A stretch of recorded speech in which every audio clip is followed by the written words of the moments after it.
about cybersecurity insurance. Very carefully.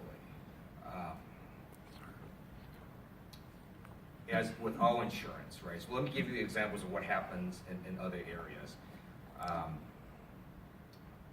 So let's talk about before the Affordable Care Act went into place. Insurance plans could give you health insurance that wouldn't cover hospitalization. And so you would think most people who buy health insurance would think, if I get sick and I went to the hospital, I get covered. But there were lots of insurance plans that did not cover that, or emergency room services. And people assume that they did because that's how they're buying health insurance. So if you don't read through, the 25 pages of fine print, you wouldn't know that. There's been cases where, an insurance company might,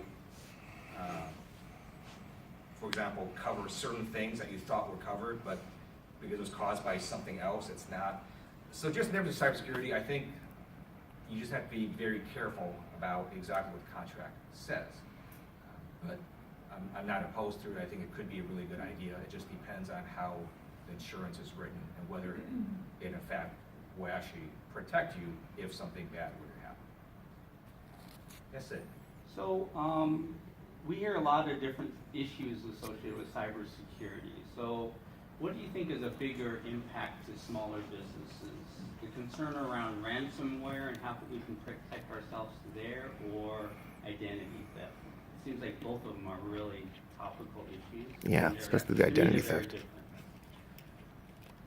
So there's a saying in cybersecurity, right, that there's only two kinds of entities: those that have been hacked and know it, and those that have been hacked and don't know it. So I think it's simply a matter of time before a company gets hacked.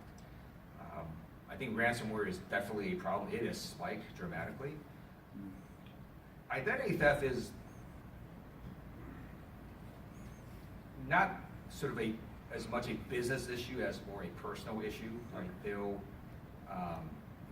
try to get information about you, and then they can steal things from you, whether it's credit cards or so on.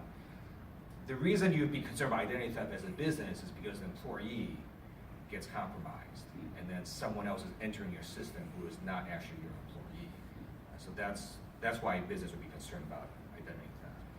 But I would think right now ransomware is probably the biggest problem businesses face, because that's just a direct attack on you, asking you for money if you don't, unlock, or if you don't pay them to unlock the files.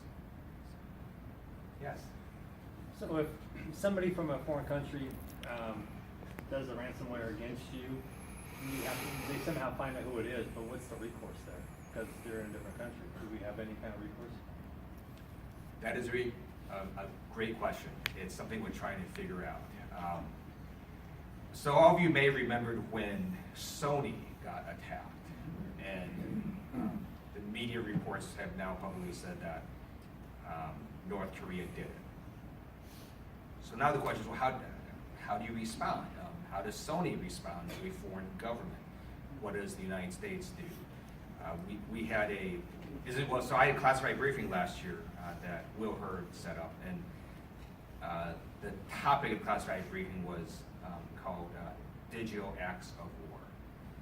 So I can't tell you what was said in there, but we're trying to figure this out. It is a brand new area now, where if you have foreign governments attacking private sector companies through cybersecurity or through cyber attacks, what is that? What do you call that? How do you get remedies?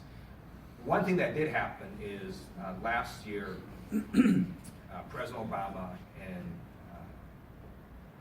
Xi Jinping of China signed a cybersecurity agreement where they agreed that both countries Obama signed a cybersecurity agreement with China. No wonder we're getting hacked. One of the reasons that happened is because China also realized, since they're sort of growing at a pretty rapid pace, a lot of their companies are developing trade secrets, intellectual property. They also don't want their companies to have that stolen as well. So this was actually sort of a win-win for both countries, where both countries said, okay, we understand that intellectual property is important, and companies' data is important, and we're just not going to go after them as a matter of our governments doing that. But that is a great question. I think we're still trying to figure out how we solve it. Yes, sir. With the recent spike in ransomware, as we've been talking about here, especially with the recent crypto locker epidemic,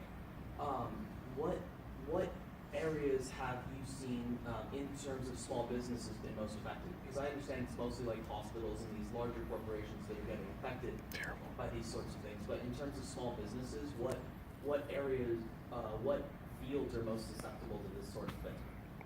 The Democratic We don't know. National Committee. That's a great question. So that's why we're working on, actually, we did a letter last year, but we're working on sending another letter to the Department of Justice and the FBI asking them exactly. They can send a letter to the Department of Justice, but they won't do We just anything know about Kevin there's been a big DeLeon. spike.